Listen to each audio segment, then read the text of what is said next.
Yes. But Moro,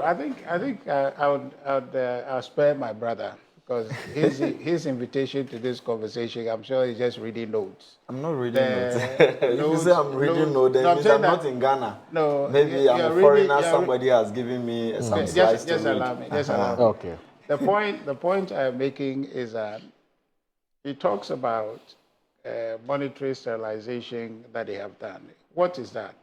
That simply means what they did. Simply is just increasing the prime rate. That's all. What else?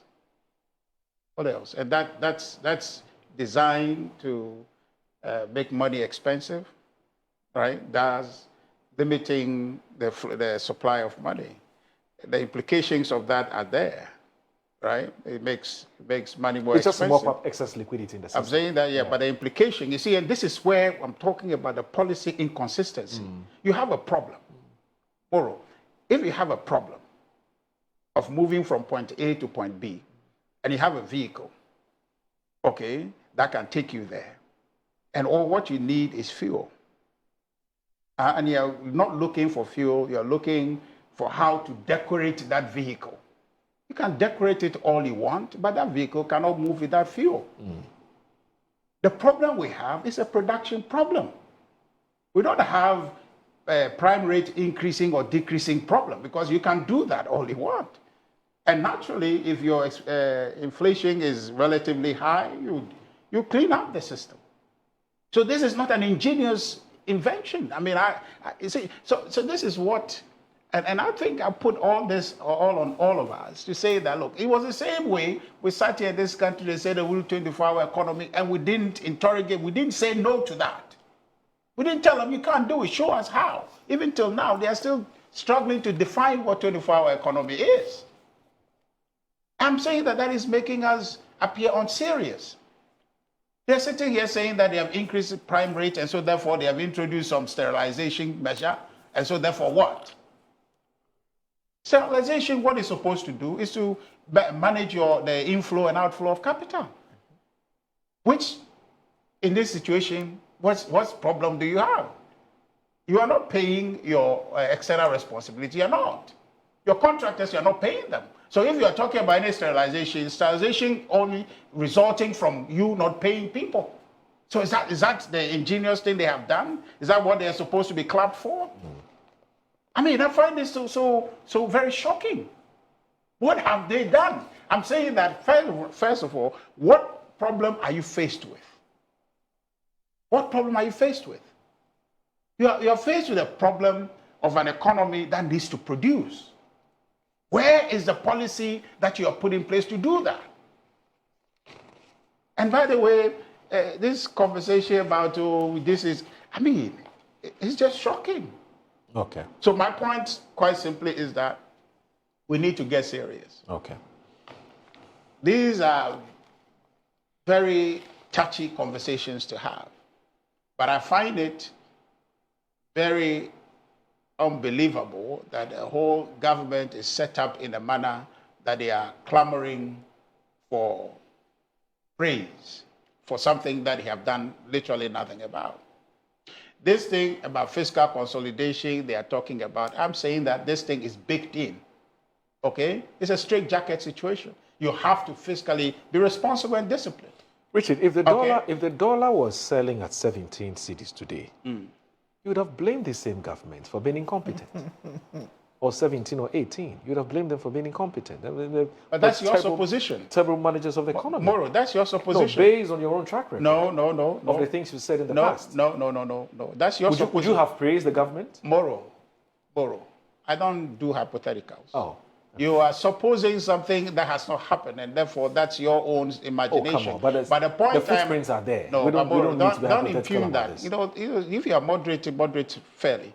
The question you are impugning that if I get money, I'll be rude. Is that what you're trying to say? No. I mean, please. No, that's a very wrong analogy. No, I'm just saying that you are impugning something. There's a track record. There's history. There is no and history. I'm saying that based on that history, there is no history. If the dollar was selling at 18 cedis today, when my brother was talking, he was utterly quiet. No, ask him a question. Moro, please. Don't do this. Okay. Don't do this. So the point, you don't think it's a fair, this interruption things that you've been doing, it's not right. Okay, go ahead. When he's talking, it's all the thing he's talking about. You just asked him a question. You remember? didn't. And he said, Moro, please. and he said that I shall allow him to lunch. You remember? Moro, please. Yes. That thing you are saying there, you shouldn't have said that. Why? It's not necessary. Why? Something that has not happened, you are impugning that. What if it's a possibility. But that possibility has not happened, Moro. So please. But you and I, but we've said so many things hypothetically. Why are you doing this, Richard? Moro, We've said so many people are hypothetical listening things. when you are saying this thing as if it's fact. Something that has not happened. Why are you saying that if it were 17 we'll criticize that? What makes you think that? Oh, Has that happened? Richard. Has that happened? You we are have talking been on about several fact, not an platforms imaginary where things Moro, were not please. going right. Let's not get and we into know it. what your position has been. Please. So it's not me. Sometimes you who is moderating the program can create problems. And that's what you're trying to do. The point I am saying is that something that has not happened, why are you bringing it to a conversation? So we should engage in the hypothetical conversation. Let me just move on. But it's a fair hypothesis. No. We are not here to do hypotheticals. We are talking about matters before us. So when you are bringing things that don't exist, what kind of conversation do you want us to have Richard, there? don't do this. Please. Anyway, you go ahead. No. Go ahead. But the point is, just don't do that. You can do it, but when I'm here, don't do it. Because the point is that you are diverting the conversation to talk about. What is diversionary about this, Richard? Look. Why are you telling me about something that has not happened for me to discuss? No, I'm just asking you a simple question. If the we are city was talking not about doing well, Moro. We are talking about an issue before us. Why are you imagining something that it exists is and want us because to the talk about? context here is that you're saying. Let me just say you're that. saying that. Let me just say it that would be unfair for the NDC to take credit. The government. And I'm saying if I'd gone bad. Moro, please. You are here to moderate, not to engage in a debate. What you just did for me is unacceptable. Don't do it. It amounts to something I would tell you on air, but please don't do that. No. Don't do this. The point I am saying, because it's inappropriate for you to want me to dissect something that has not happened. How is that you getting we do into that all the time on platforms. No, please. Why are you pretending this is the first time somebody's asking a hypothetical question? Please. But I say I don't do that all the time. Even in your commentaries. I don't do hypotheticals. The point I want to make is that my brother and the NDC, they have talked at length, but they have not suggested or proven anything they have done ingeniously to arrive at this situation. While this situation will provide some temporary reprieve in terms of import, the real business, the real problem confronting our country is production. And this strengthening of the cedi that they are trying to praise as though that's where we should be going to address matters of sustaining our currency, address matters in terms of production, address matters in terms of creating job opportunities and to stabilize our economy long term. That's the problem that they have not told us that they are solving. That's the problem that they have not shown us any policy that they are driving. That they want to achieve that employment capacity so that our people can get jobs. The policies that brought them to government, those policies, we have not seen the implementation of any. You've said this. You've said it for 19 times. So I think you've made your point. So the point is that what we are seeing is as a result of interventions that have been put in place.